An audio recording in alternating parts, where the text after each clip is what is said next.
Last lecture में जो है मैंने वो आइंस्टाइन के कोएफिशिएंट्स जो हैं उनको कैलकुलेट किया था, ठीक है।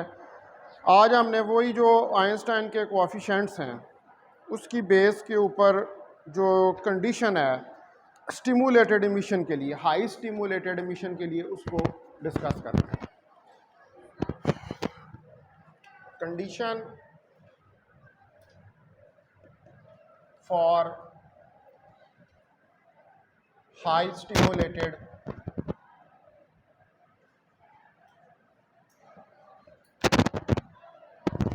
एमिशन।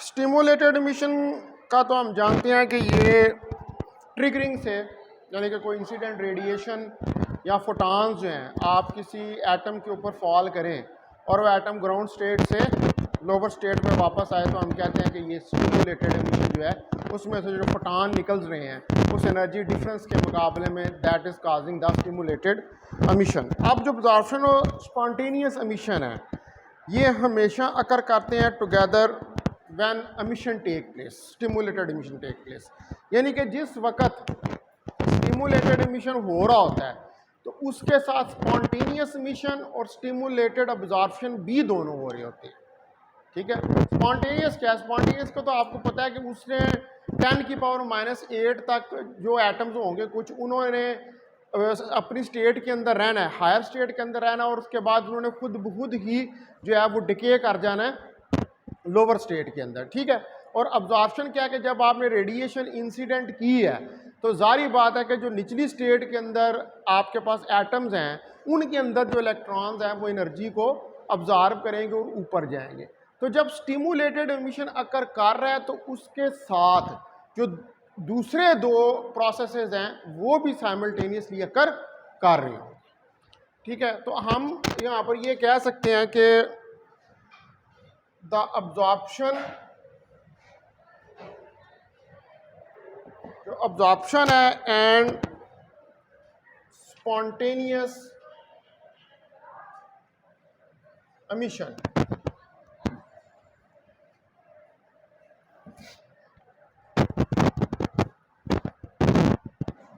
always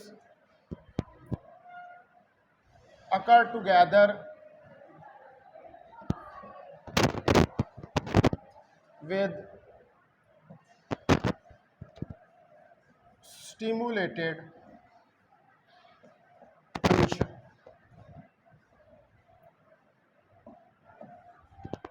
ये दोनों प्रोसेस भी उस वक्त हो रहे होते हैं जब स्टिमुलेटेड एमिशन जो है वो हो रहा होता है, ठीक है। तो अब जो रेशो है आपके पास नंबर 1 पे, ratio of stimulated rate to spontaneous rate.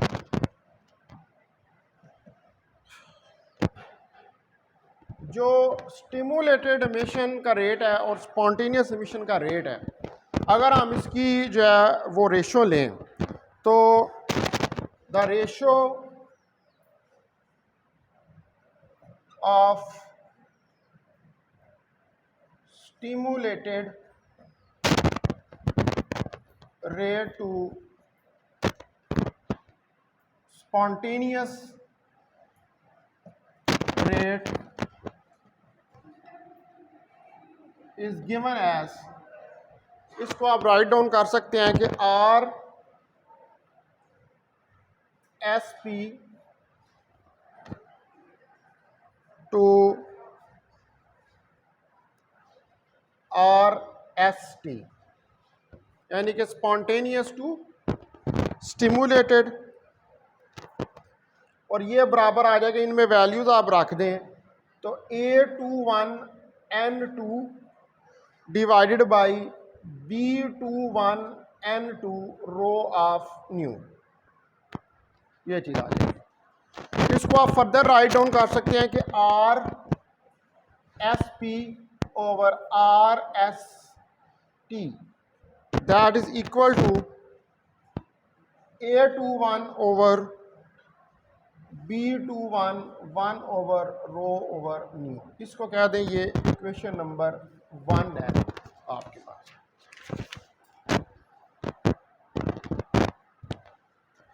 बल्कि ये उसी के पिछली का ही है, उसमें मेरा ख्याल है मैंने पीछे 7 तक इक्वेशन शायद डिफाइन की थी। इसको आप 1 ना कहें, इसको आप 8 कह दें।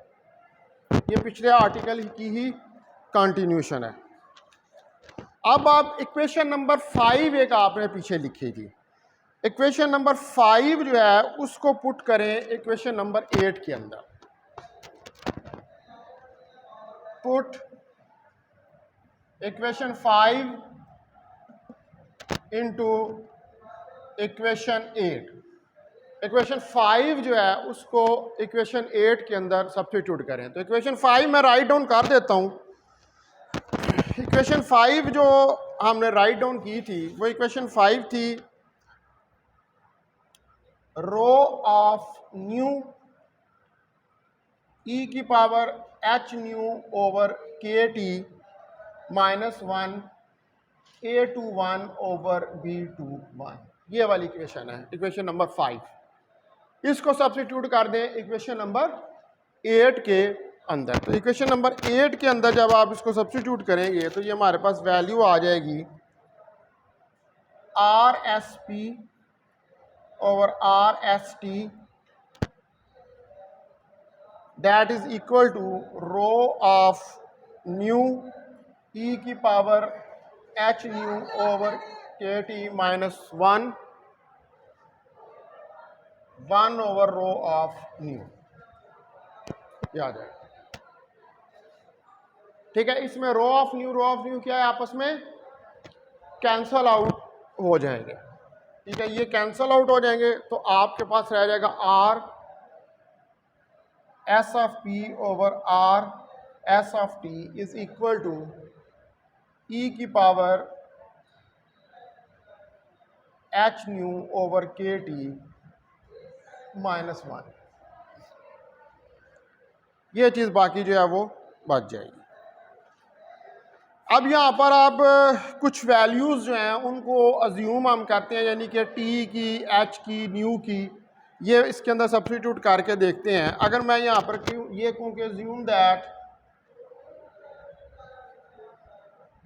जो आपके पास न्यू है वो 5 ज़रब 10 की ताकत 14 हर्ट्ज़ है। ठीक है, और टी जो है that is equal to 2000 kelvin के बराबर है for low frequency. Low frequency के लिए एंड फॉर हाई फ्रीक्वेंसी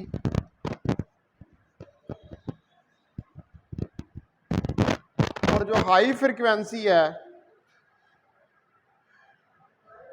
बल्कि जो हाई टेम्परेचर है, लो फ्रीक्वेंसी और हाई टेम्परेचर,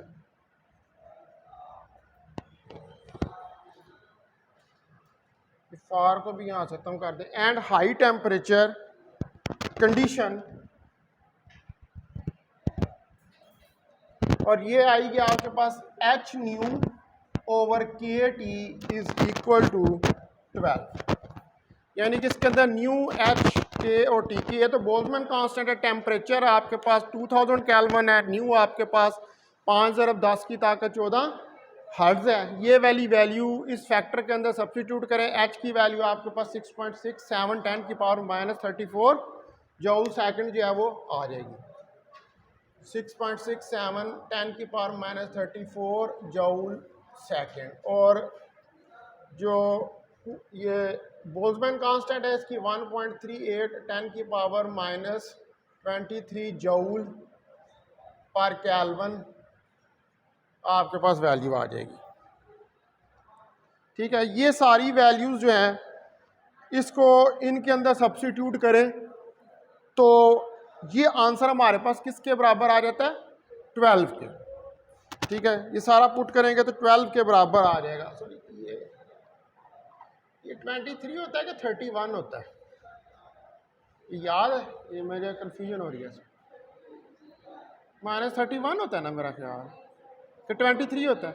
23 पक्की बात है। ठीक है, -20, ठीक है। ये वैल्यूज आप सब्स्टिट्यूट करें तो आपके पास जो है ये रेशो निकल आएगी H/KT/12।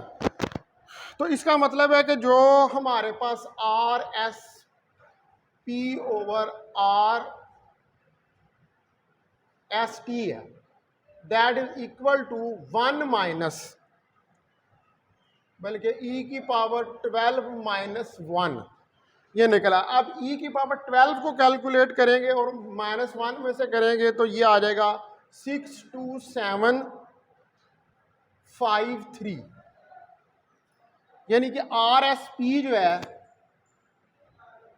ये बराबर आ जाएगा 162753 RST के बराबर।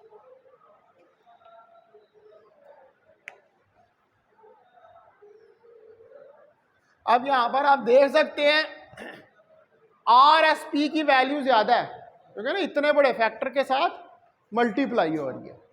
तो इट मीन्स के जो स्पॉन्टेनियस एमिशन है वो क्या कर रहा है, वो डोमिनेट कर रहा है स्टिमुलेटेड एमिशन को। ठीक है, यहां से हम ये रिजल्ट जो है वो अखज़ करेंगे कि इट मीन्स या it shows that spontaneous emission is dominating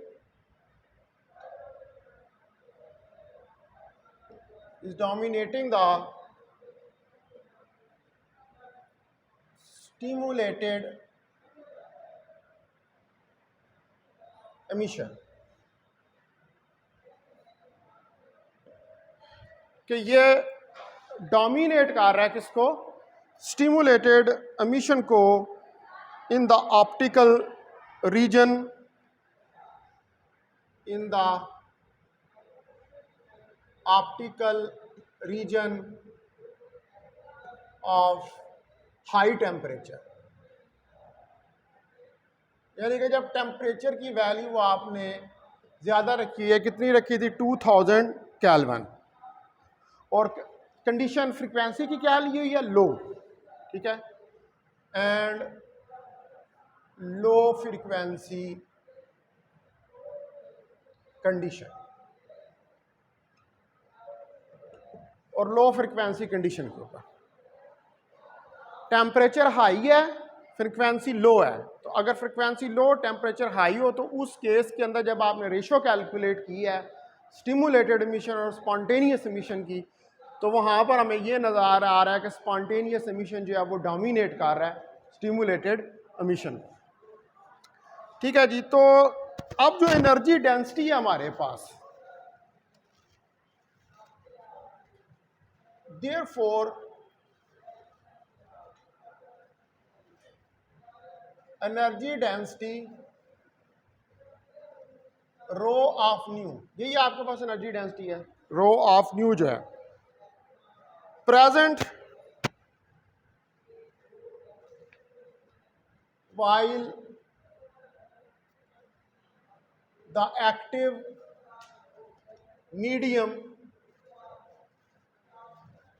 ये प्रेजेंट होगी कि जिस वक्त active medium is required to be enhanced,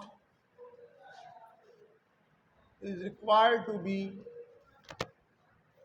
enhanced, कि जब हमें उसे बढ़ाना है, इन्हांस करना है, फॉर हाई स्टिमुलेटेड एमिशन।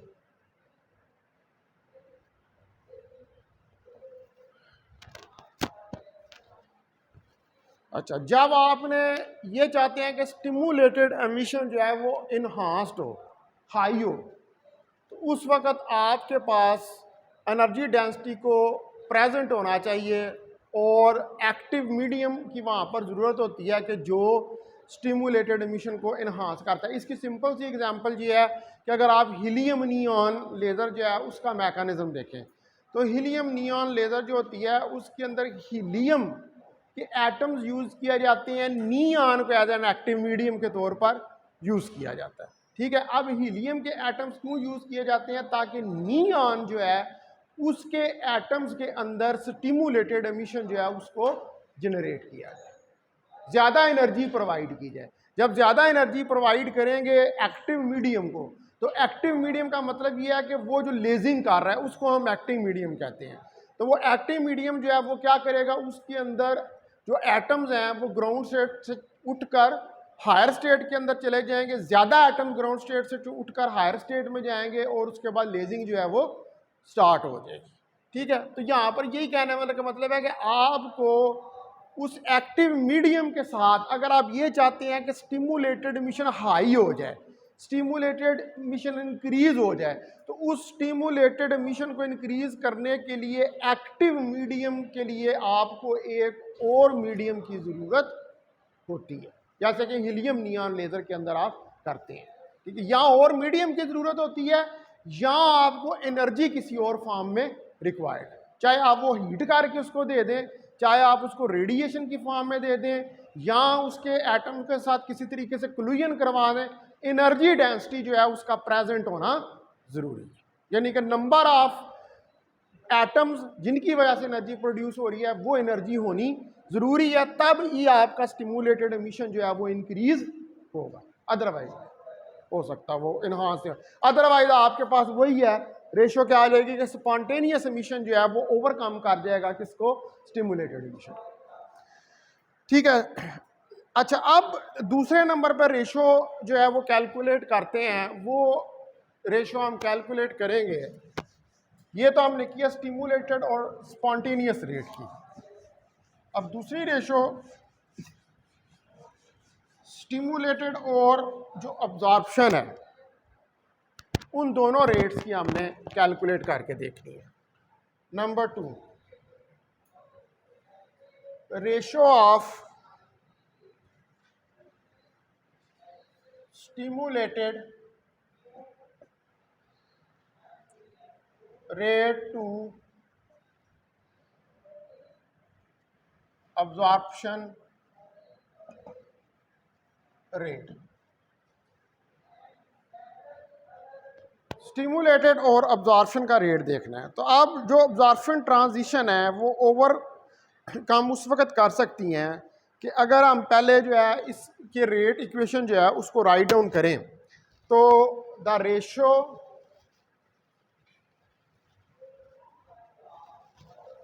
अब जो रेशो है हमारे पास, द रेशो ऑफ स्टिमुलेटेड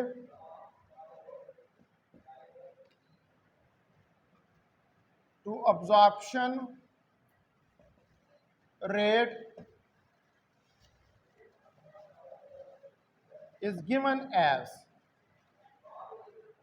ठीक है, ये जो हमारे पास रेशियो है ये क्या होगी, R S T over R A B, that is equal to B21 N2 rho of nu divided by B12 N1 rho of nu. अब इस केस में हमें पता है कि as B12 is equal to B21, कि ये दोनों 2 से 1 में ट्रांजिशन हो रही हो या 1 से 2 में हो रही हो, वो एक दूसरे के बराबर होते हैं। तो इसको आप लिख सकते हैं R S T over R A B B12 N2 rho of nu B12 N1 rho of nu. तो यहां से ये इससे कैंसिल हो गया, ये इससे कैंसिल हो गया, तो R S T over R A B is equal to N2 over N1 के बराबर आ गया। यानी कि इस केस में ये रेशो जो है ये पॉपुलेशंस की रेशो के बराबर आ गया है, यानी कि नंबर ऑफ एटम्स जो एक्साइटेड स्टेट में उनकी पॉपुलेशन और जो नंबर ऑफ एटम्स हैं लोअर स्टेट के अंदर उनकी population.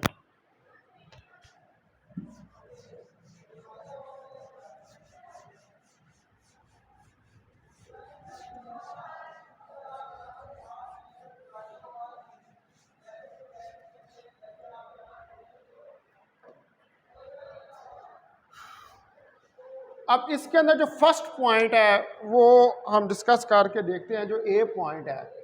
The first point is that since n2 is much much greater than n1, कि जो पॉपुलेशन है n2 के अंदर वो n1 से बहुत ज्यादा है at thermal equilibrium, thermal equilibrium के ऊपर। तो जो अब्जॉर्प्शन ट्रांजिशन है इस केस में वो ओवरकम कर जाएगी completely with respect to stimulated transition when n2 is much much greater than n1। ठीक है, अगर ये हो तो फिर जो अब्जॉर्प्शन ट्रांजिशन है, the absorption transition overcome completely, तो ये ओवरकम कर जाएगी कंप्लीटली, मुकम्मल तौर पर विद रिस्पेक्ट टू स्टिमुलेटेड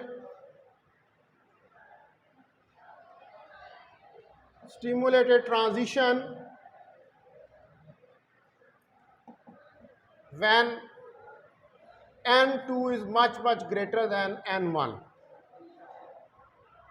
ठीक है, जब n2 मच मच ग्रेटर है, सिर्फ ग्रेटर नहीं है। ठीक है, पॉपुलेशन इन्वर्जन की कंडीशन होती है n2 is greater than n1, this is not n2 greater than n1, this is much much greater than n1। ठीक है, तो उस वक्त अब्जॉर्प्शन, यानी कि उस वक्त अब्जॉर्प्शन की ट्रांजिशन ज्यादा हो रही होगी as compared to stimulated absorption, यानी कि जो एटम्स n1 के अंदर हैं वो ज्यादा एनर्जी अब्जॉर्ब करके ऊपर जा रहे होंगे एज कंपेयर टू के उतने ही नीचे की तरफ आ रहे हों। ठीक है, इसका मतलब है कि जो फोटॉन है, इट मींस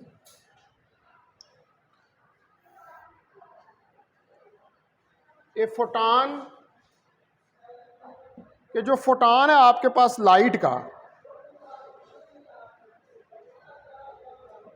हिटिंग, जो कि हिट कर रहा है a medium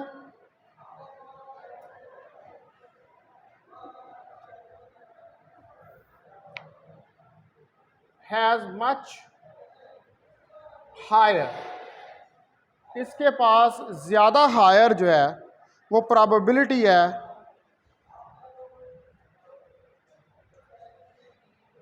of being absorbed. ठीक है, अब्जॉर्ब होने की।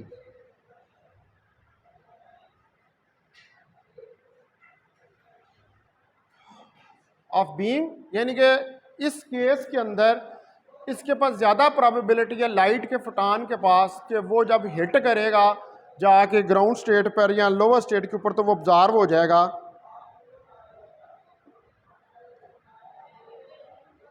इन द ग्राउंड स्टेट या लोअर स्टेट जो है उसके अंदर, then the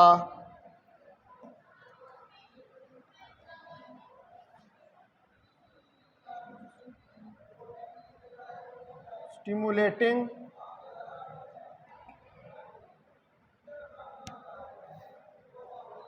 an excited atom। तो अगर n2 much much greater than n1 है तो उसका मतलब है कि ये ज्यादा प्रोबेबिलिटी है फोटॉन्स के लिए, जो लाइट के फोटॉन्स हैं, कि वो स्टिमुलेटेड एमिशन के अंदर जो एक्साइटेड एटम है उसको हिट करें। उसकी बजाय इस केस के अंदर वो क्या करते हैं, जो ग्राउंड स्टेट के अंदर एक्साइटेड एटम नहीं होता उसको जाकर हिट कर देते हैं, और जब उसको जाकर हिट करेंगे तो जाहिर बात है वो उस फोटॉन की एनर्जी को ऑब्जॉर्व करेगा, और फोटॉन की एनर्जी को ऑब्जॉर्व करने से निचले लेवल से उठकर ऊपर वाले लेवल में चला जाएगा। इस केस में जब n2 is much much greater than n1 है, कब? एट थर्मल इक्विलिब्रियम, इस कंडीशन में। अब दूसरी ये है कि अगर सिर्फ N2 ग्रेटर देन N1 हो, यानी कि B, अब ये मच ग्रेटर देन नहीं है, ये तो बेसिकली आपके पास कंडीशन है पॉपुलेशन इन्वर्जन की। तो पॉपुलेशन इन्वर्जन की कंडीशन में तो स्टिमुलेटेड एमिशन जो होता है वो डोमिनेट कर रहा होता है स्टिमुलेटेड अब्जॉर्प्शन को, ठीक है। यानी कि वहां पर इसका मतलब है कि जब ये कंडीशन हो N2 ग्रेटर देन 1 है, तो फिर ज़्यादा ये चांस हो जाते हैं कि जो फोटान आके हिट कर रहा है वो किसको करेगा, वो एक्साइटेड एटम को करेगा उसकी एक्साइटेड स्टेट में, और उसको ड्रैग डाउन करेगा किस तरफ, नीचे की तरफ N1 स्टेट के अंदर। अगर आपके पास N2 सिंपली क्या है, population inversion. Population inversion what, the number of atoms are greater in the excited state as compared to the number of atoms which are in the lower state, ठीक है। N2 और N1 population को ही describe कर रही हैं। तो इसका मतलब है कि द स्टिमुलेटेड एमिशन, कि जो स्टिमुलेटेड एमिशन है या स्टिमुलेटेड और ट्रांजिशन, या स्टिमुलेटेड जो ट्रांजिशन है, ओवरकम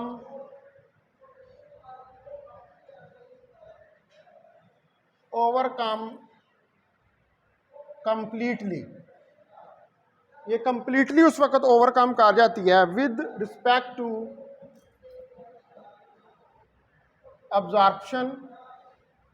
अब्जॉर्प्शन के ऊपर, when N2 is greater than N1। जब N2 जो है वो ग्रेटर देन होता है N1 से, तो the photons are more likely to cause. अब जो फोटॉन्स हैं वो क्या करते हैं, वो काज करते हैं स्टिमुलेटेड एमिशन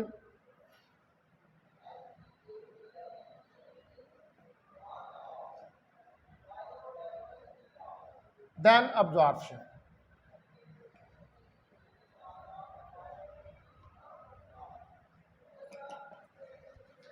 ठीक है, अब्जॉर्प्शन के मुकाबले में स्टिमुलेटेड एमिशन ज़्यादा काज करेंगे।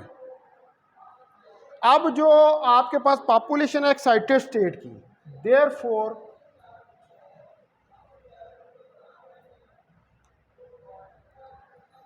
पॉपुलेशन N2 of the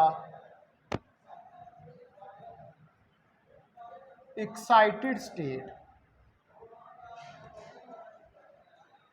जो पॉपुलेशन है N2 एक्साइटेड स्टेट की, should be made large,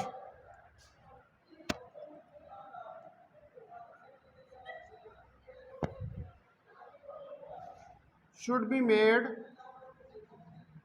large.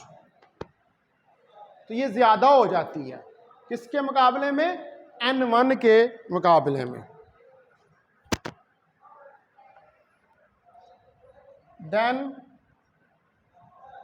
The population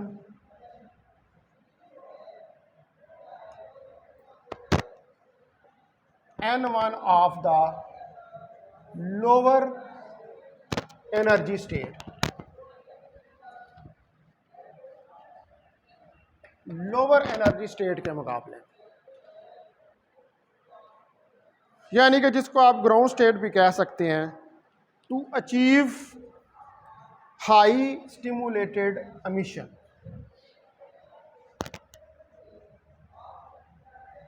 achieve high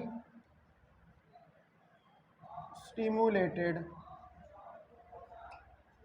emission.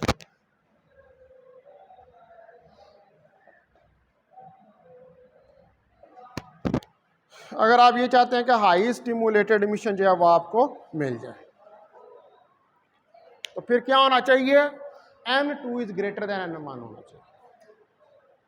Number of atoms, excited atoms ज्यादा होना चाहिए as compared to the number of atoms which are in the lower, are in the ground state if you need stimulated emission. Stimulated emission होगा तो तब भी light की amplification होगी और तब भी लेज़र जो है वो बनेगी। ठीक है, तो अब जो कंडीशन है यहीं से, ये जो सारा हमने स्टडी किया है,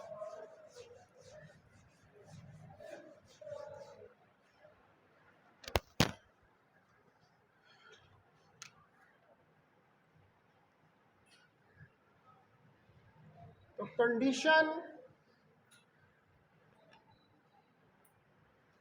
फॉर हाई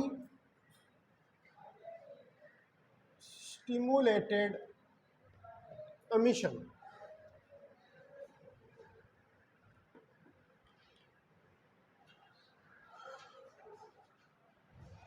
तो अब हमारे पास दो कंडीशंस हैं जिनका अचीव होना ज़रूरी है जब स्टिमुलेटेड एमिशन जो है वो हायर होता है देन स्पॉन्टेनियस एमिशन, यानी कि जब स्टिमुलेटेड एमिशन स्पॉन्टेनियस एमिशन से बढ़ जाता है। तो वो जो कंडीशंस हैं,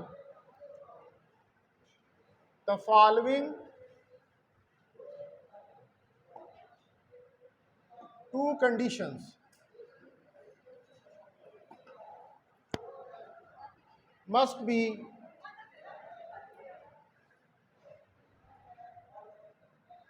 satisfied। तो इनको हर सूरत में सेटिस्फाइड होना चाहिए इन कंडीशंस को to achieve stimulated emission. Stimulated emission जो है उसको अचीव करने के लिए हायर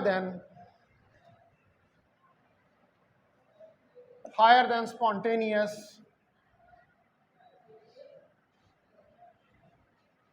एमिशन।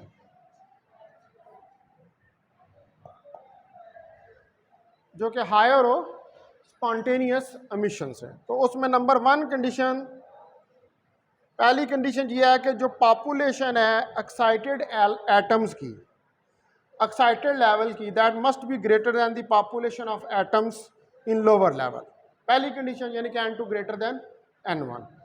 दूसरी कंडीशन है जो रेडिएशन डेंसिटी है इंसिडेंट लाइट की in the active medium should be large, यानी कि जो आप रेडिएशन इंसिडेंट यूज़ कर रहे हैं उसकी डेंसिटी जो है वो लार्ज होनी चाहिए, किसके अंदर, एक्टिव मीडियम के अंदर। अब वो एक्टिव मीडियम के अंदर किस तरह लार्ज होगी, जब वो एक्टिव मीडियम के ज़्यादा एटम्स को क्या करेगी, डेंसिटी का हमारा मतलब होता है नंबर ऑफ एटम्स, ज़्यादा एटम्स जो हैं उनको स्टिमुलेट करेगी या उन ज़्यादा एटम्स को जो है वो एनर्जी प्रोवाइड करेगी।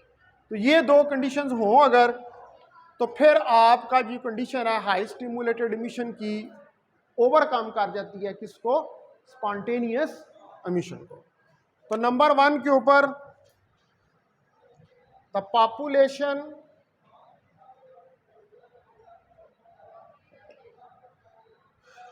Of atoms of excited level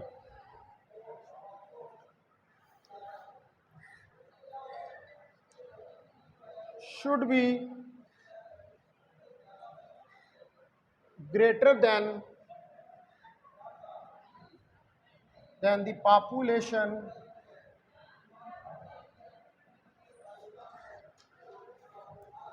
of atoms in lower level। तो इनकी पॉपुलेशन जो है वो ज़्यादा होनी चाहिए, यानी कि n2 को सीधा सीधा n1 से ग्रेटर होना चाहिए। उसके बाद दूसरे नंबर पे दूसरी कंडीशन ये है कि द रेडिएशन डेंसिटी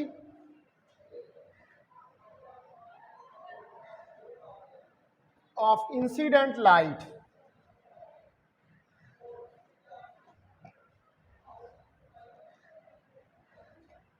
तो जो डेंसिटी है इंसिडेंट लाइट की, एनर्जी डेंसिटी या रेडिएशन डेंसिटी इन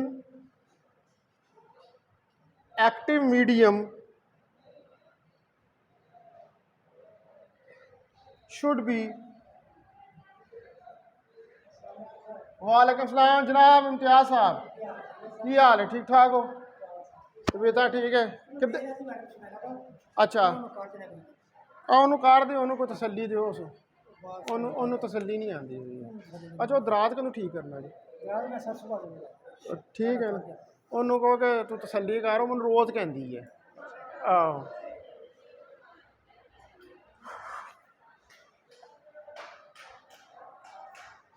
ठीक है जी। तो ये दो कंडीशंस जो हैं इनका होना ज़रूरी है अगर आप ये चाहते हैं कि स्टिमुलेटेड एमिशन जो है वो ओवरकम कर जाए स्पॉन्टेनियस एमिशन को।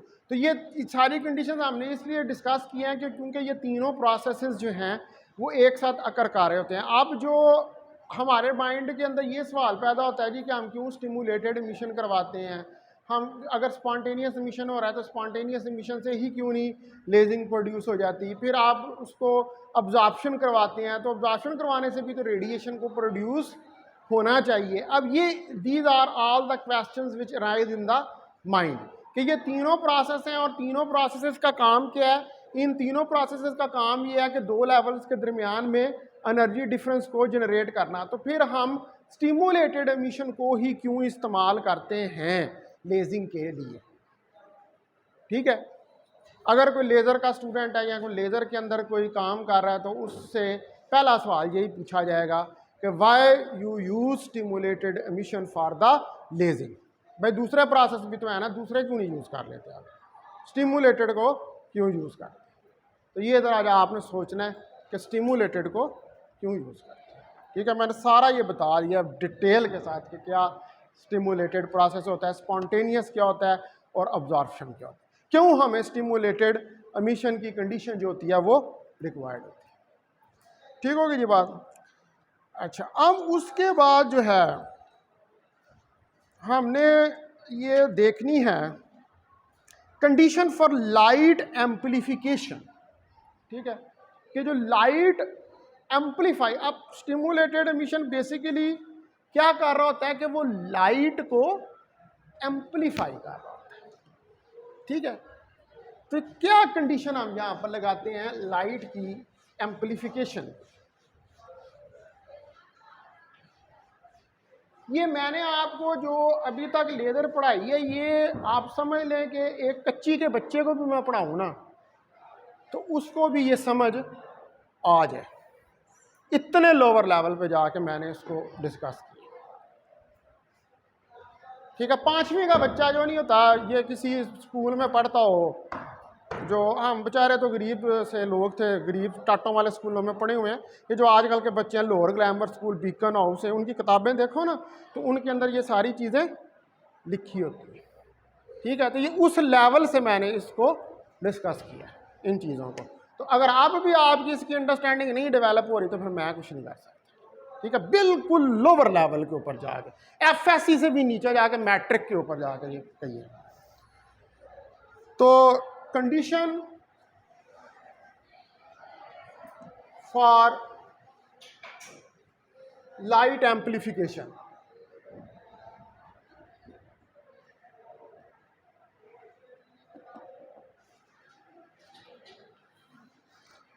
अब जाहिर बात है कि हम इस बात का पता है कि लेज़र में तो लाइट ही एम्पलीफाई होती है, यानी कि जब आप स्टिमुलेटेड एमिशन करते हैं तो स्टिमुलेटेड में एक इंसिडेंट फोटान होता है और एक फोटान निकलता है, तो टोटल हो जाते हैं 2 फोटान, 2 के 4 हो जाते हैं, 4 के 8 हो जाते हैं, 8 के 12 हो जाते हैं, एंड सो ऑन। इस तरह ये सिलसिला चलता रहता है, यानी कि लाइट जो है वो एम्पलीफाई होती रहती है। तो एम्पलीफिकेशन की कंडीशन हमें मस्ट रिक्वायर्ड होती है इन लेजिंग। ठीक है, लेज़र का मतलब ही है कि लाइट को एम्पलीफाई करना और ऐसी लाइट प्रोड्यूस करना कि जो अपने थोड़े से एरिया में हाईली डेंस हो। अब देखो ना, लेज़र को आप देखते हो तो बिल्कुल ऐसे एक लाइन की फॉर्म में लेज़र जो है वो जा रही होती है। ऐसे ही होता है ना, एक छोटे से एरिया में आपके पास बहुत ज़्यादा फोटान होते हैं, या आप ये कह लो अगर मैं 3D के अंदर जाऊं तो 3D में मैं ये कहूँगा कि एक छोटे से वॉल्यूम के अंदर बहुत ज़्यादा फोटान जो होते हैं एक ही फेज़ के वो मूव कर रहे हैं। ठीक है, तो इसकी वजह से वो लाइट जो होती है वो बड़ी इंटेंस होती है। इंटेंस का मतलब होता है, वैसे तो आप लाइट, अब लेजरिंग को जो है वो इसलिए यूज़ की जाती है, लेज़र ये इशारों के लिए, डिटेक्शन के लिए। ठीक है, जहाँ पर लेज़र ये पेट्रोल पंप्स होते हैं PSO वगैरह के, वहाँ से वो ग्रीन कलर की लाइट लगे, वो आप 1 किलोमीटर दूर से आपको नज़र आ रही होगी। ठीक है, वो इतने नंबर ऑफ फोटान्स होते हैं उसके अंदर कि वो 1 किलोमीटर, लेकिन इसके मुकाबले में जो गाड़ी की 2 लाइटें जल रही हैं सामने, वो आपको 1 किलोमीटर दूर से नज़र नहीं आएंगी, क्योंकि वो डेंस नहीं है। वो जो वॉल्यूम है उसके अंदर वो डेंस नहीं है और इंटेंस नहीं है, वो स्कैटर हो जाती है लाइट। जब स्कैटर हो जाती है तो ज़्यादा फासले से आप उसको देख नहीं पाते। लेकिन लेज़र जो होती है वो चूँकि डेंस होती है, एक वॉल्यूम के अंदर कन्फाइंड होती है, ऐसे फोटान से कि जिनका सेम फेज होता है, इसलिए 1 किलोमीटर, 2 किलोमीटर, 3 किलोमीटर तक आप उसको जो है वो देख सकते हैं। क्यों? क्योंकि उसमें लाइट को एम्पलीफाई किया जाता है। एम्पलीफिकेशन जो है लाइट की वो हुई होती है। तो a beam of light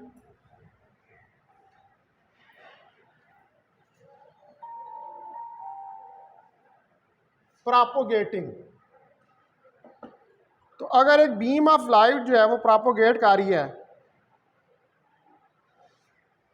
through a medium, किसी मीडियम में से, में ऑब्जर्व और प्रोड्यूस, ये ऑब्जर्व करेगी या प्रोड्यूस करेगी मोर फोटॉन्स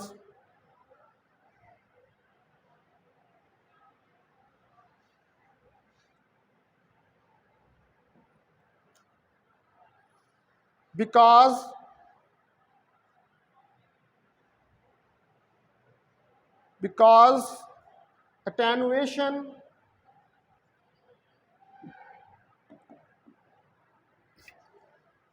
of intensity। ठीक है, attenuation of intensity due to absorption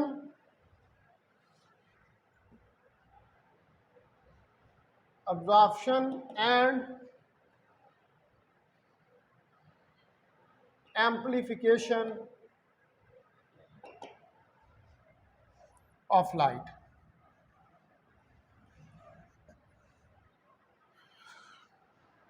attenuation का मतलब जानते हो क्या होती है? अटेनुएशन, शेर तो इस तरह ला रहे हो जैसे बड़ा पता है। हासिल करने के लिए तो होती है, लेकिन यहाँ पर इसका क्या मतलब? क्या टेंट क्या होता है? चलो ये बताओ।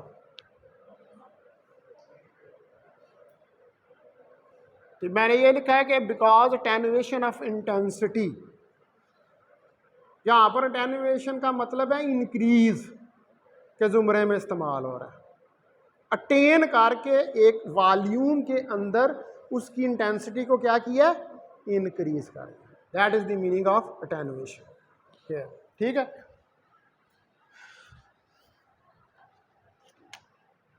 अब मैं ये ना बताता तो तुम लोगों ने तो नहीं था ये कहना था ठीक है अटेनुएशन होता है, रट्टा लगा लो बस, है ठीक है ना, रट्टा शट्टा लगा लेते हैं, याद रह गया तो लिख देंगे पेपर में, नहीं तो ना से। ठीक है, अच्छा खैर, अब ये जो आपके पास होती है अटेनुएशन ऑफ लाइट बीम बल्कि कह लें, ये यानी कि इसकी इंटेंसिटी इंक्रीज हो जाती है ड्यू टू स्टिमुलेशन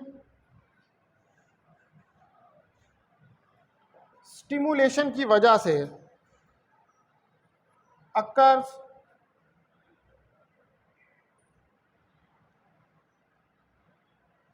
simultaneously।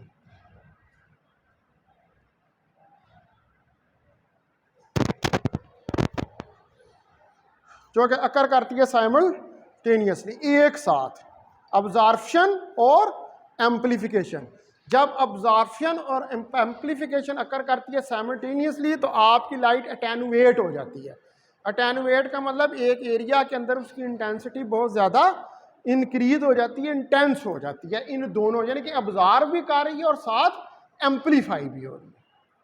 ठीक है, अब्जॉर्ब कर रही है एनर्जी को अब्जॉर्ब करने के साथ फोटॉन्स को अमिट कर रही है। एक फोटॉन को अमिट नहीं कर रही है, वो मल्टीप्लाई होते चले जा रहे हैं, जिसकी वजह से जो लाइट है उसकी इंटेंसिटी इंक्रीज होना शुरू हो गई, यानी कि number of photons per unit area बढ़ने शुरू हो गए, इंक्रीज हो गई। अच्छा, अब जो प्रोबेबिलिटी होती हैं अब्जॉर्प्शन की और स्टिमुलेटेड इमिशंस की, ये सेम होती हैं।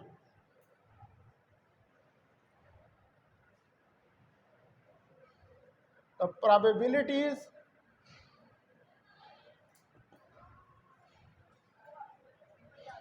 of absorption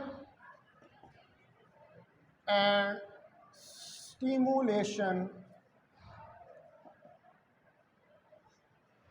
are same.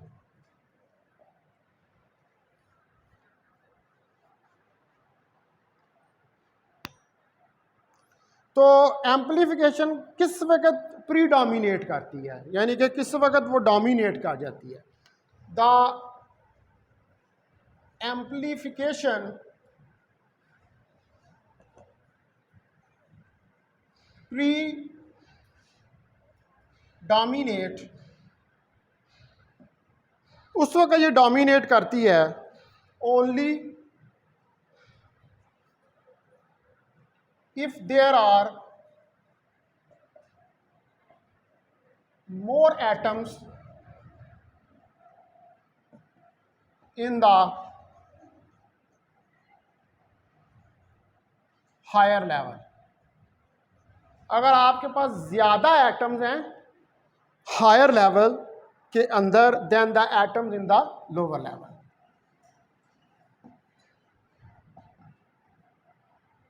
Then the atoms in the lower level, वही बात है कि भाई पॉपुलेशन इन्वर्जन होगी तो तब भी एम्प्लीफिकेशन भी प्रीडोमिनेट करेगी। तो पॉपुलेशन इन्वर्जन का मतलब है कि एक्साइटेड के अंदर एटम ज़्यादा होंगे एज कंपेयर टू लोअर। अच्छा, अब इस केस के अंदर जो है कुछ फोटॉन जो हैं, सम फोटॉन्स आर अब्जॉर्ब्ड, कुछ फोटॉन्स हैं वो अब्जॉर्ब हो जाते हैं due to absorption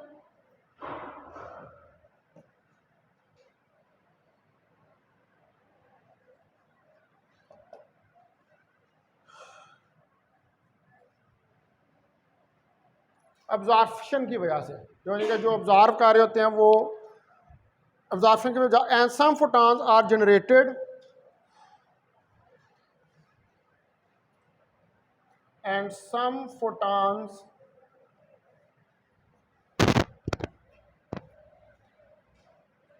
are generated, और कुछ फोटॉन्स जो हैं वो जनरेट होते हैं ड्यू टू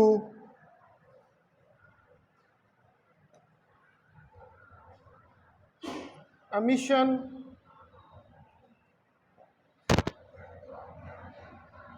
ट्रांजिशन।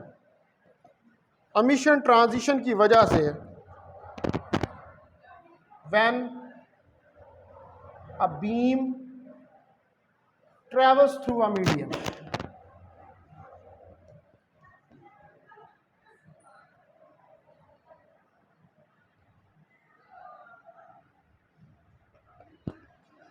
ठीक है, जब बीम जो है वो मीडियम के अंदर से ट्रैवल करती है, अब जाहिर बात है कि जब बीम जो है वो मीडियम के अंदर से ट्रैवल करेगी तो उसके कुछ फोटॉन्स जो हैं वो अब्जॉर्ब होंगे, और अब्जॉर्प्शन की वजह से एक्साइटेड स्टेट के अंदर जाएंगे, एक्साइटेड स्टेट से डाउन में आएंगे तो फिर फोटॉन्स जनरेट होंगे। जितनी देर तक वो बीम जो है वो ट्रैवल करती रहेगी उस एक्टिव मीडियम में, यानी कि मीडियम को क्या कर देगी, एक्टिव कर देगी। जब बीम फॉल करती है, मीडियम पहले ही एक्टिव नहीं होता, मीडियम के ऊपर जब बीम फॉल करती है उसकी एनर्जी से मीडियम जो है वो एक्टिव हो जाता है, और जनरेट करने शुरू कर देता है कि इनको फोटॉन्स को।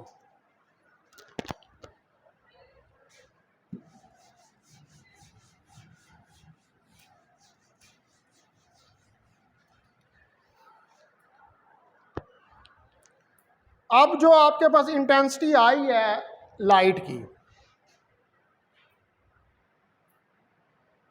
The intensity I of the light, ठीक है, ये जो लाइट बीम है इसकी इंटेंसिटी आई जो है आफ्टर ट्रैवलिंग, जब ये ट्रैवल करती है through the medium, travelling distance x, ठीक है, कोई डिस्टेंस x जो है वो ट्रैवल करती है through the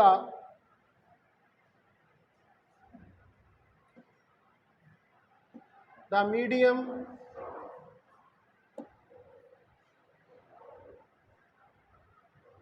is given as. तो इसमें क्या फर्क पड़ेगा, ये I is equal to I naught e की पावर माइनस अल्फा एक्स। अब यहां पर आई नॉट जो है ये इंटेंसिटी है इंसिडेंट लाइट की, it is the intensity of incident light. ये इंसिडेंट लाइट की इंटेंसिटी,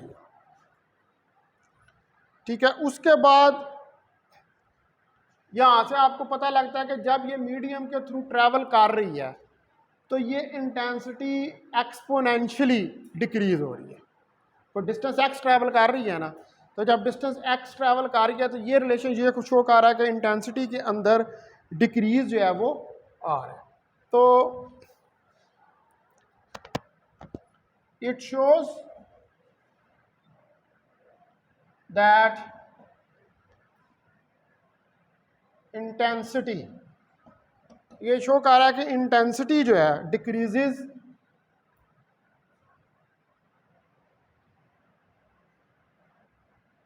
एक्सपोनेंशियली। ये एक्सपोनेंशियल का इसके अंदर डिक्रीज आ रहा है when light travels in the medium. अब अगर मैं ये क्वेश्चन यहां पर पूछूं कि क्यों इंटेंसिटी कम हो रही है जब लाइट ट्रेवल कर रही है मीडियम के अंदर, हाँ फोटॉन अब्जॉर्ब हो रहे हैं, ठीक है। अब जितने फोटॉन अब्जॉर्ब हो रहे हैं उतने जनरेट नहीं हो रहे, जाहिर बात है ना, मीडियम में से ट्रैवल कर रही है, ज़्यादा अब्जॉर्ब हो रहे हैं उतने जनरेट नहीं हो रहे। तो उसकी वजह से क्योंकि इंटेंसिटी क्या, number of photons per unit area, जितने वो अब्जॉर्ब कर रही है उतने जनरेट नहीं कर रही है, तो इसकी वजह से इंटेंसिटी जो है वो कम हो गया। तो अब यहाँ पर यही मसला हमने हल करना है, कंडीशन फॉर एम्प्लीफिकेशन है ना।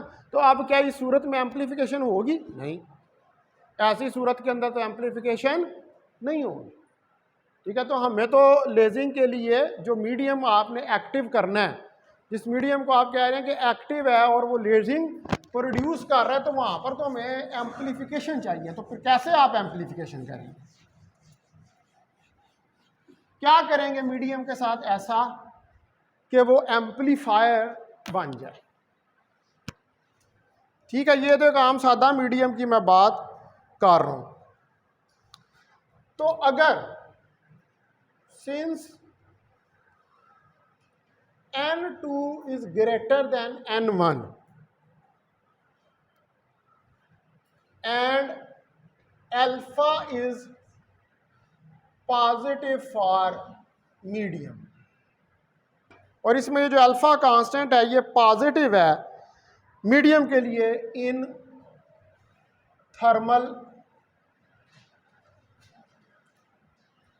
Equilibrium, thermal equilibrium.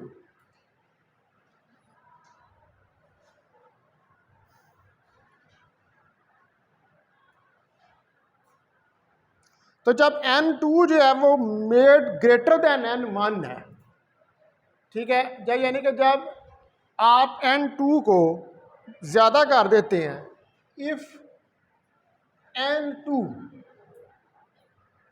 is made greater than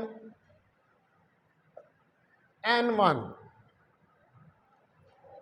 then alpha becomes a negative quantity। तो फिर अल्फा जो है वो एक नेगेटिव क्वांटिटी बन जाती है। ठीक है, अभी मैं इसको एक्सप्लेन करता हूं, लेकिन इसका पहले रिलेशन देख लेते हैं। The relation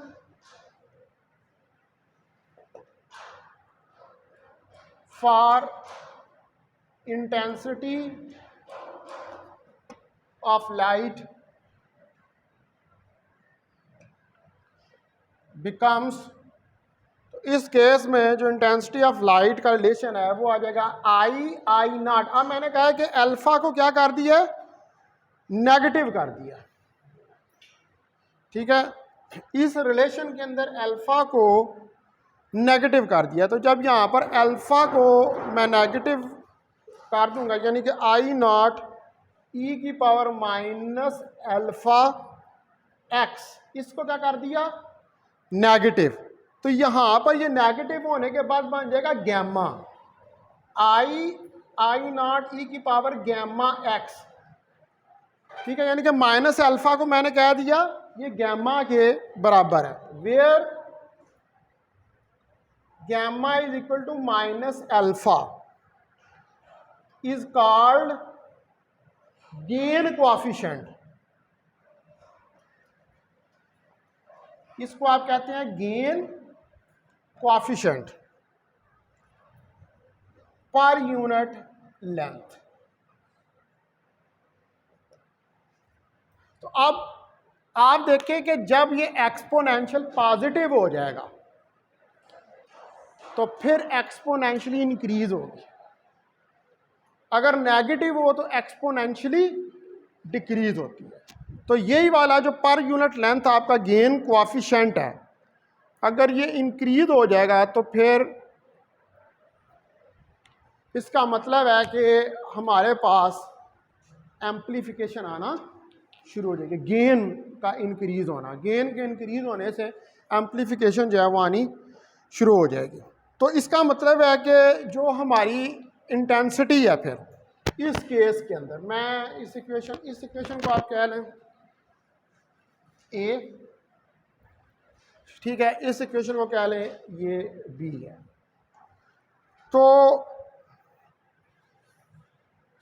the equation B shows, अब क्या शो कर रही है equation B, that intensity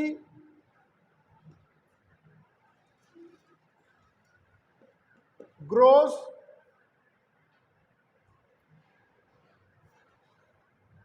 exponentially, कि इंटेंसिटी जो है वो ग्रो करती है exponentially when light beam travels through the medium.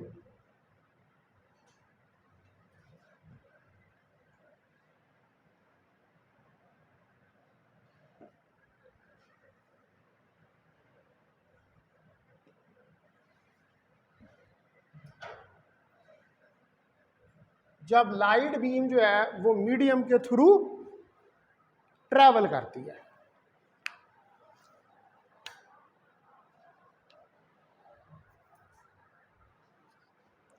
इसका मतलब है कि फिर ये क्या है, व्हाट इज दैट, एक्सपोनेंशियली बन रही है, तो it is the amplification of light. ठीक है,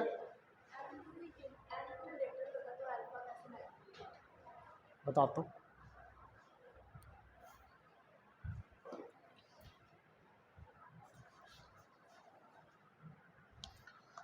अच्छा जी, इसका मतलब है इट इज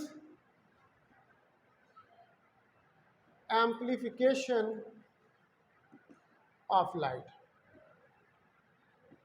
अब आपका क्वेश्चन जो है इसके दो एस्पेक्ट्स हैं, एक तो मैं इसको मैथमेटिकली डिस्क्राइब कर सकता हूँ और दूसरा मैं इसको जो है वो फिजिकली भी कर सकता हूं। देखें ये माइनस अल्फा जो था, इस गेन कोएफिशिएंट को मैंने पॉजिटिव कर दिया। मैंने गेन कोएफिशिएंट को किस तरह पॉजिटिव किया? जब मैंने n2 को ग्रेटर कर दिया n1 से। कैसे? जब n2 को ग्रेटर कर दिया n1 से। जब n2 को ग्रेटर कर दूंगा n1 से तो क्या होगा? पॉपुलेशन इन्वर्जन होगी। पॉपुलेशन इन्वर्जन होगी तो लाइट एम्पलीफाई होना शुरू हो जाएगी। अगर ये माइनस ही रहेगा तो फिर गेन कोएफिशिएंट नहीं बढ़ेगा। माइनस का मतलब है कि गेन कोएफिशिएंट कम है, डिक्रीज कर रहा है। पॉजिटिव का मतलब है, लेकिन पॉजिटिव करने के लिए मुझे फिजिकली क्या करना पड़ा है? मुझे पॉपुलेशन इन्वर्जन करवानी पड़ी। समझ आ रही है बात? मुझे पॉपुलेशन इन्वर्जन करवाए। अगर पॉपुलेशन इन्वर्जन करवाऊंगा उस मीडियम के अंदर तो तब ये वाला फैक्टर जो है वो पॉजिटिव होगा। अगर मैं पॉपुलेशन इन्वर्जन नहीं करवाऊंगा मीडियम में तो फिर ये फैक्टर पॉजिटिव नहीं है। मैंने आपको फिजिकली भी बता दिया और मैथमेटिकली। ठीक है, इसका ये मतलब है। यानी कि आपने अगर लेजिंग करनी है, आम मीडियम की बात कर रहे हो ना, आम मीडियम के अंदर तो वही इक्वेशन लगेगी ये जो मैंने मिटा दी है, उसके अंदर तो कोई पॉपुलेशन इन्वर्जन नहीं हो रही। उसमें तो ये है कि लाइट मीडियम से गुजरेगी, गुजरने के बाद उसकी इंटेंसिटी जो है वो कम होना शुरू हो जाएगी। कम इंटेंसिटी ज़्यादा कब होगी? जब लाइट एम्पलीफाई होगी। तो लाइट एम्पलीफाई करने का क्या रूल है कि एटम्स एक्साइटेड स्टेट में ज़्यादा कर दो। ठीक है, एटम्स को एक्साइटेड स्टेट में ज़्यादा कर दो। एटम्स को एक्साइटेड स्टेट में ज़्यादा करोगे तो गेन कोएफिशिएंट बढ़ जाएगा। मुझे गेन कोएफिशिएंट ज़्यादा चाहिए लाइट एम्पलीफिकेशन के लिए। तो गैमा किसको रिप्रेजेंट कर रहा है? गेन कोएफिशिएंट को ही कर रहा है। गेन कोएफिशिएंट कम होगा तो लेजिंग नहीं होगी।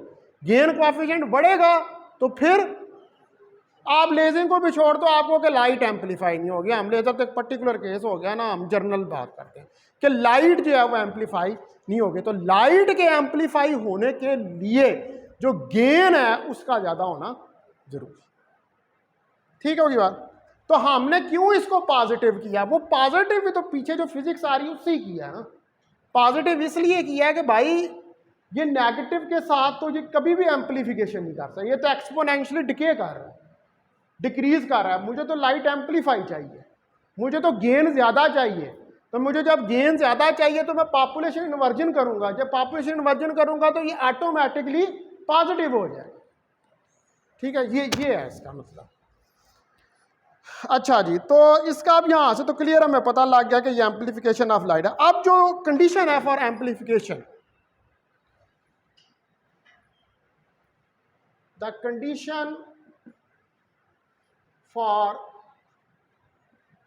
एम्पलीफिकेशन, अब मेरे पास जो कंडीशन है एम्पलीफिकेशन की वो है gamma of nu is equal to delta N A21 C square divided by A pi mu Q square.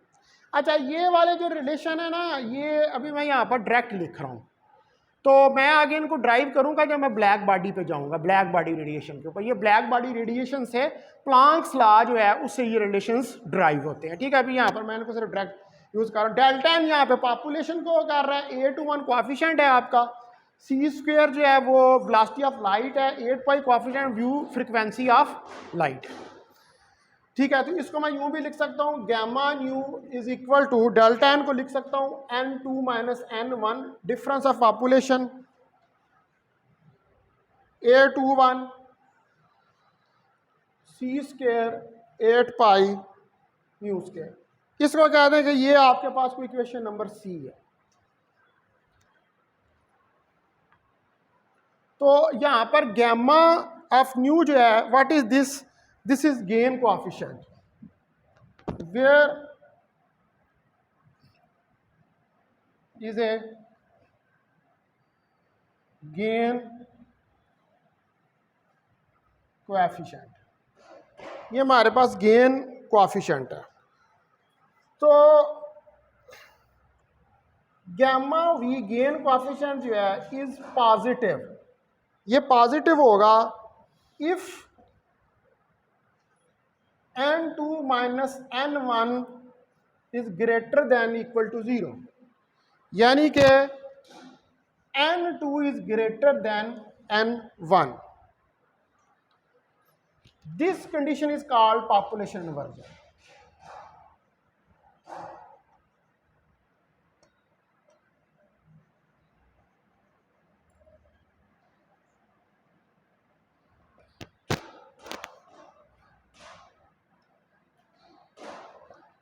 तो ये कंडीशन जो है इसको हम पॉपुलेशन इन्वर्जन जो है उसका नाम देते हैं. तो ये पॉपुलेशन इन्वर्जन क्या होती है? It is the inverse of normal population. It is the inverse of normal population.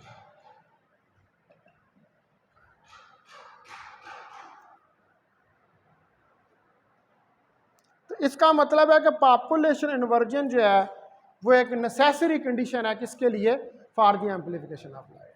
तो एम्प्लीफिकेशन ऑफ लाइट उसी वक्त ही होगी जब पॉपुलेशन इन्वर्जन जो है वो आपको अचीव होगी. और पॉपुलेशन इन्वर्जन आपको कब अचीव होगी? जब गेन कोएफिशिएंट पॉजिटिव हो. ठीक है, तो इट मींस पॉपुलेशन इन्वर्जन, कि जो पॉपुलेशन इन्वर्जन है is a necessary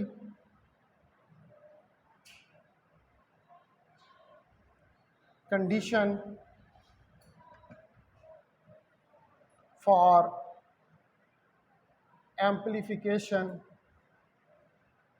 of light.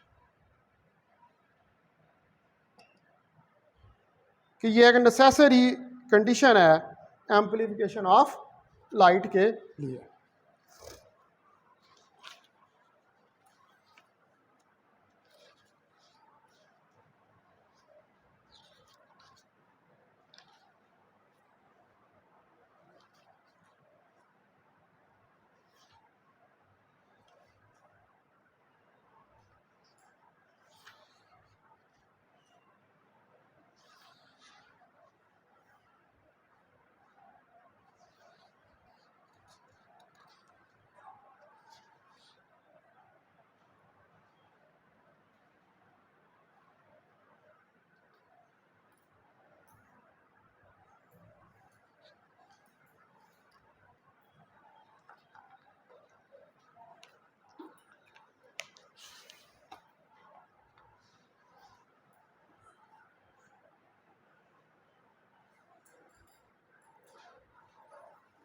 अच्छा, अब मेरा दिल है कि 20 मिनट रह गए हैं. कंप्यूटेशनल का मैं पढ़ाता ही नहीं आज, वो वैसे भी बराबर हो जाएगा, वो एक लेक्चर आगे जा रहा है. ठीक है, आज हम ज़रा थोड़ा सा और इसमें लेज़र का ही डिस्कस कर लेते हैं. अच्छा, इसमें अब हम बार बार जो है वो दो चीज़ों का इस्तेमाल लफ्ज़ का बहुत ज़्यादा कर रहे हैं. एक एक्टिव मीडियम का करते हैं और एक मेटास्टेबल स्टेट का. ठीक है, तो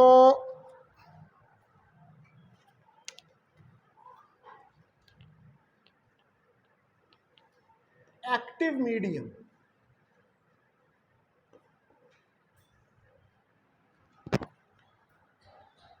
तो हर किस्म का मीडियम आप ये कहें कि हम उसके अंदर लेजिंग स्टार्ट कर लेंगे तो ये पॉसिबल नहीं है. ठीक है, आप कहें जी हर मीडियम जो हमने पकड़ा है उसको पकड़ के हम उसको एक्टिव मीडियम बना देंगे, तो ये सारे मीडियम जो हैं वो लेजिंग के लिए सूटेबल नहीं होते. All types of medium are not suitable for laser operation.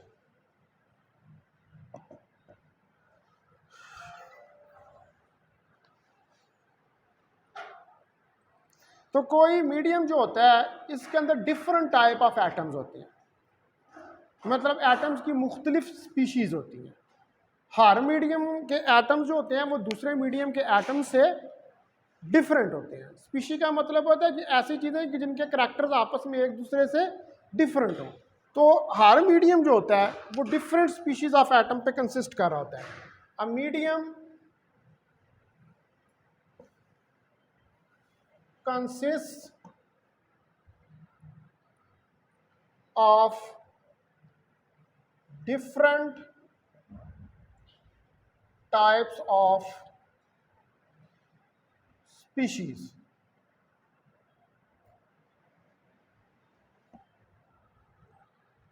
Of atoms.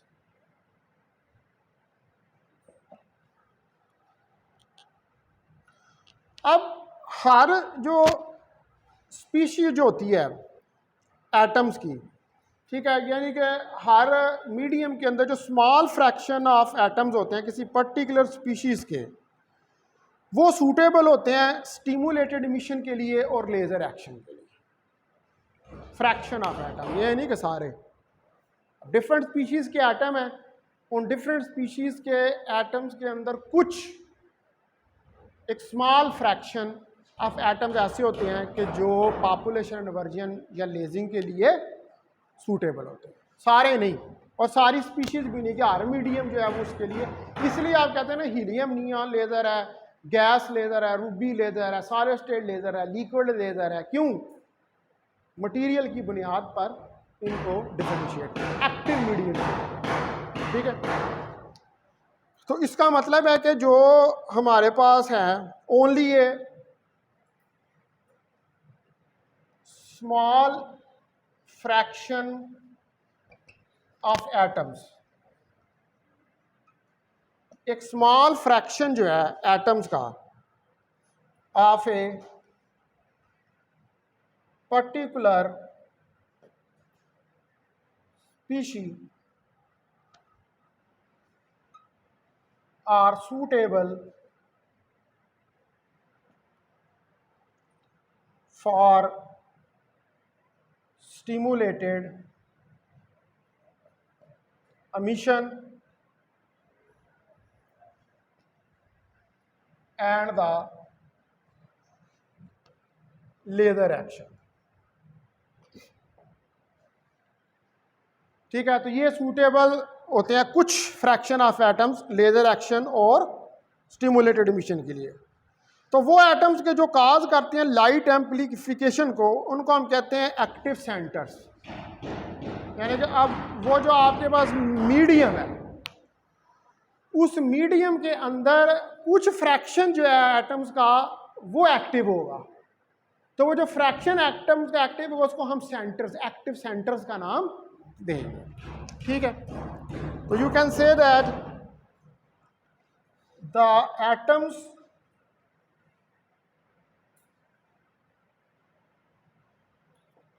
which cause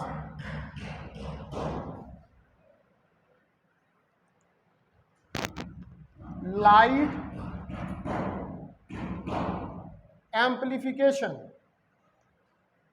वो एटम्स के जो लाइट एम्प्लीफिकेशन जो है उसको काज करते हैं आर कॉल्ड एक्टिव सेंटर्स।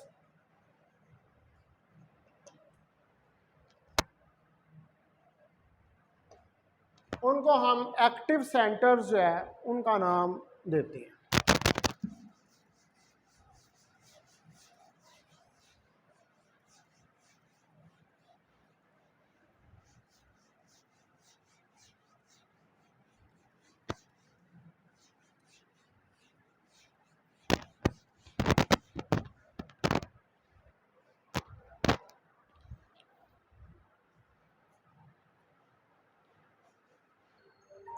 अब जो बाकी का मीडियम होता है वो एक्ट करता है एज ए होस्ट, मेज़बान के तौर के ऊपर, to support the active centres, और सपोर्ट करता है कि इनको एक्टिव सेंटर्स को। तो the rest of medium act as a host and supports the active centers, और एक्टिव सेंटर्स को सपोर्ट करता है। अब जो मीडियम होस्ट कर रहा होता है एक्टिव सेंटर्स को, उसको हम कहते हैं एक्टिव मीडियम, यानी कि वो मीडियम कि जिसके अंदर एक्टिव एटम्स हों, वो मीडियम क्या कहलाता है? Active medium. तो द मीडियम होस्टिंग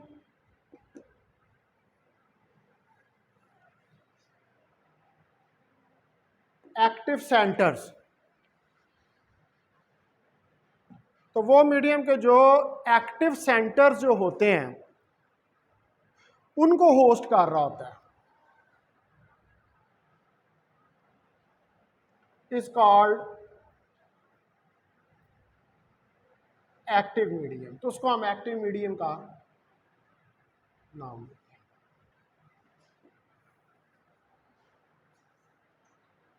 अब ये जो एक्टिव मीडियम होता है इसके अंदर मेटास्टेबल स्टेट होती है, ठीक है। द एक्टिव मीडियम हैज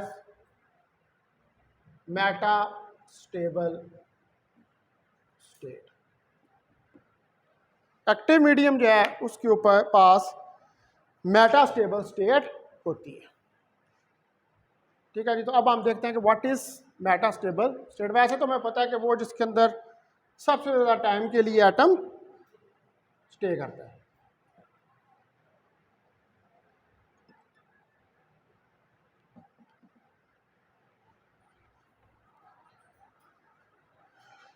अब जो आपके एटम्स हैं एक्टिव मीडियम के, उनको आप एक्साइट करते हैं to higher level by pumping, ठीक है जी।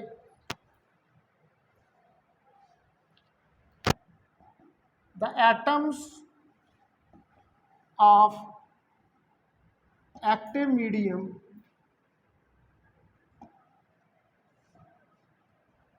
आर एक्साइटेड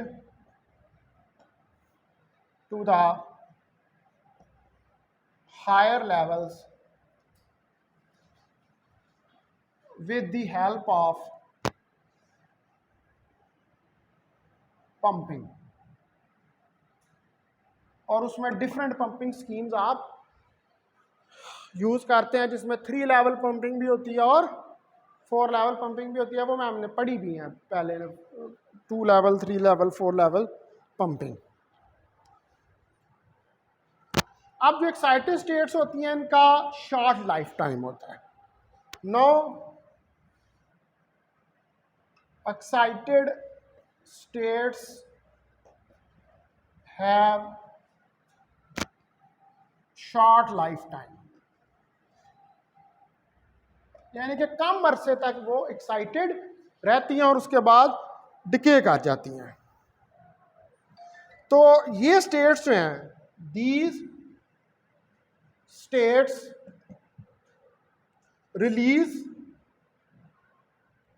रिलीज करती हैं एक्सेस एनर्जी,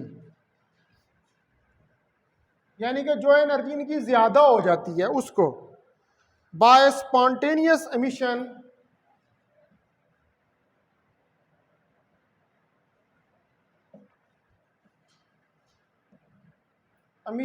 within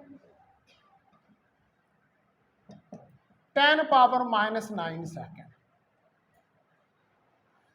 डिके करने का मतलब क्या है कि ये रिलीज करेंगी एनर्जी को। डिके कब करता है?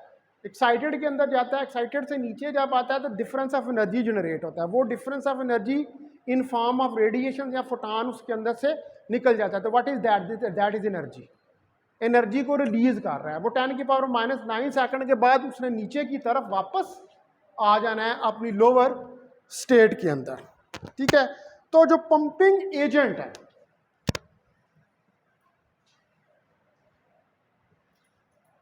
यानी कि जिस तरीके से भी आप पंपिंग कर रहे हैं, ठीक है, द पंपिंग एजेंट, जो आपके पास पंपिंग एजेंट है, continuously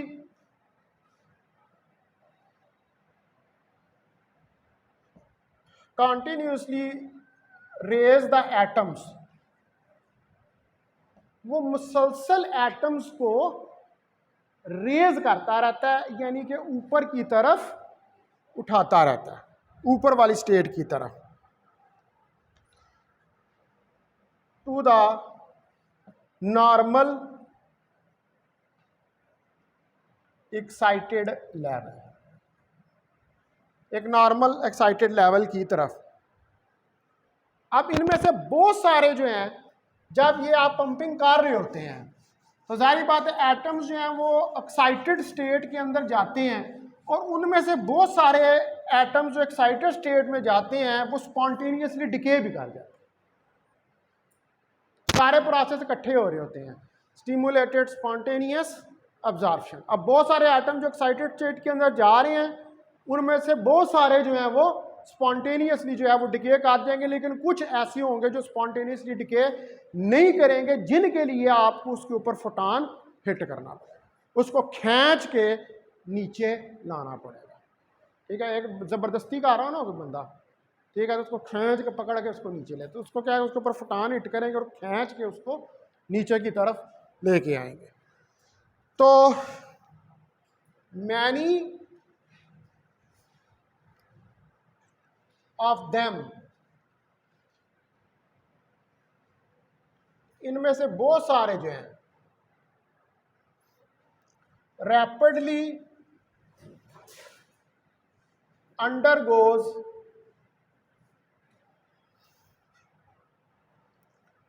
spontaneous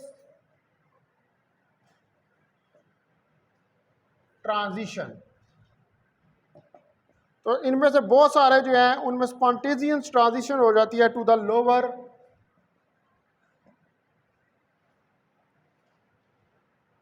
energy level, lower energy level के अंदर। Hence population inversion can not be established, hence population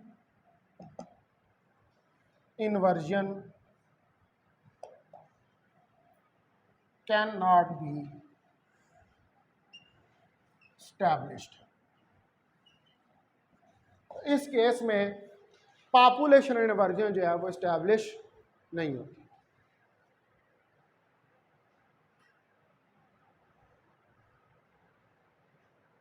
क्योंकि वो खुद ही बहुत सारे नीचे की तरफ जो है वो डिके कर जाते हैं।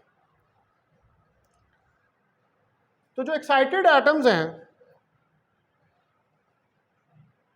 The excited atoms are required to wait. तो एक्साइटेड एटम जो है उनको वेट करना पड़ेगा at the lasing level to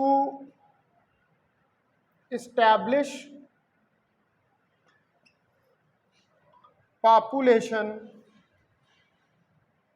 inversion। तो आप अगर खुद ही नीचे आ रहे हैं तो फिर तो सारे के सारे करके वो ज़्यादातर जो है वो नीचे की तरफ ही आ जाएंगे।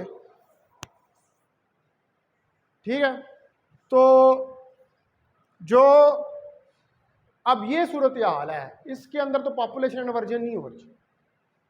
बहुत सारे जो हैं वो नीचे की तरफ जो एटम्स हैं वो आ रहे हैं, और हमें जो है वो पॉपुलेशन इन्वर्जन जो है वो इसके लिए चाहिए कि वो कुछ अरसा जो है वो एक्साइटेड लेवल के अंदर क्या करें, वेट करें। भाई थोड़ी देर रहेंगे एक्साइटेड लेवल में तो एक्साइटेड के एटम्स लोअर से बढ़ेंगे, वो फौरन ही जाके वहाँ से नीचे आ गए तो फिर तो कोई फ़र्क ही नहीं ना पड़ा, फिर तो पॉपुलेशन इन्वर्जन जो है वो अचीव हुई नहीं है। तो इसका मतलब है कि जो लॉन्ग लिव लेवल्स हैं, द लॉन्ग लिव लेवल्स जो कि ज़्यादा देर तक स्टे करते हैं,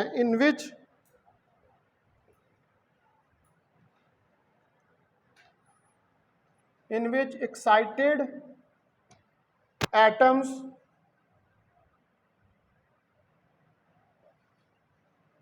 डू नॉट रिटर्न, जिसमें एक्साइटेड एटम्स जो हैं वो रिटर्न नहीं करते to the lower level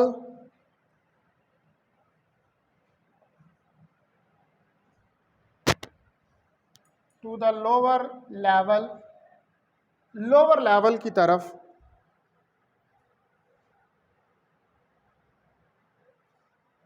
once he remain excited.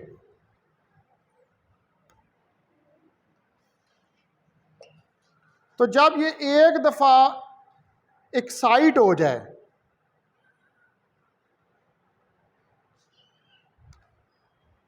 Eight once level at लगा लें, at once but remain excited for a long time, और एक्साइटेड रेज ज्यादा लंबे अरसे के लिए are called metastable states. तो इनको हम मेटा स्टेबल स्टेट्स का नाम देते हैं, लेकिन ज्यादा अरसे तक वो एक्साइटेड लेवल के अंदर जो है वो रहे, तो उसको हम मेटा स्टेबल स्टेट कहते हैं। अब जो एटम्स होते हैं वो 10 की पावर -6 से 10 की पावर -3 तक स्टे करते हैं मेटा स्टेबल स्टेट्स के अंदर। The atoms can stay in metastable states from 10 की पावर -6 सेकंड टू 10 की power -3 second.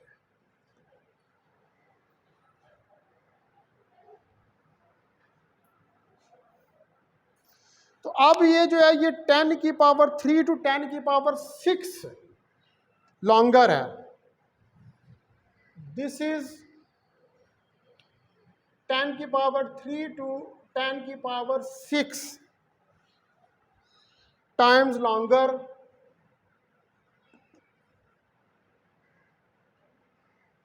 Then the stay of atom at normal excited level. 10 से ताकत 3 से 10 की ताकत 6 गुना ये ज़्यादा वक़्त है जिसके लिए ये स्टे करता है किसमें, इस स्टेट के अंदर, मेटास्टेबल स्टेट के अंदर। तो इसकी वजह से जो लार्ज नंबर ऑफ एटम्स होते हैं फिर वो क्या करते हैं, वो कामुलेट कर जाते हैं, इकट्ठे हो जाते हैं इन मेटास्टेबल स्टेट्स के अंदर, क्योंकि इनके टाइम ज़्यादा होता है। जो नॉर्मल स्टेट है वो तो फौरन डिके कर जाती है, उसका टाइम ज़्यादा नहीं होता, लेकिन इसमें पॉपुलेशन इन्वर्जन अचीव करना आसान है कि नंबर ऑफ एटम जो हैं वो ज़्यादा एटम जो हैं वो हायर लेवल के अंदर चले जाते हैं। तो इट मेक्स पॉसिबल, तो इसकी वजह से ये पॉसिबल होता है for larger number of atoms, जो लार्जर नंबर हैं एटम्स के, to accumulate at metastable level, metastable level के ऊपर। तो अगर इसका मतलब है कि मेटास्टेबल लेवल्स ना हो, मेटास्टेबल स्टेट्स ना हो, तो फिर पॉपुलेशन इन्वर्जन नहीं होगी। ठीक है, फिर आप पॉपुलेशन इन्वर्जन को अचीव नहीं करते। If metastable states do not exist, अगर मेटास्टेबल स्टेट जो है वो एग्जिस्ट नहीं करती, there could be no population inversion. तो यहां पर कोई पॉपुलेशन इन्वर्जन जो है वो नहीं होगी, कोई स्टिमुलेटेड एमिशन नहीं होगा, लिहाजा कोई लेजर एक्शन नहीं होगा। No stimulated emission and no laser action.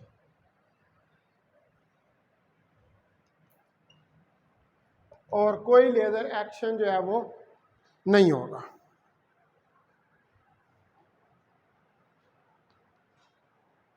तो जो फाउंडेशन है लेजर एक्शन की वो किसके ऊपर है? एग्जिस्टेंस ऑफ मेटास्टेबल स्टेट्स के ऊपर। यानी कि मेटास्टेबल स्टेट्स होंगी तो तब लेजिंग होगी, मेटास्टेबल्स होंगी तो पॉपुलेशन इन्वर्जन होगी। तो इनके बगैर ये पॉसिबल नहीं है। The foundation of laser action, तो जो लेजिंग का एक्शन हो रहा है वो इज द एग्जिस्टेंस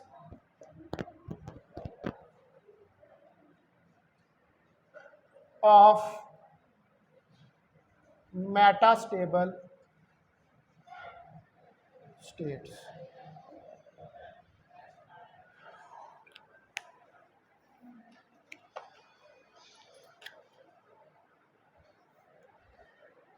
आप अपना रजिस्टर लेके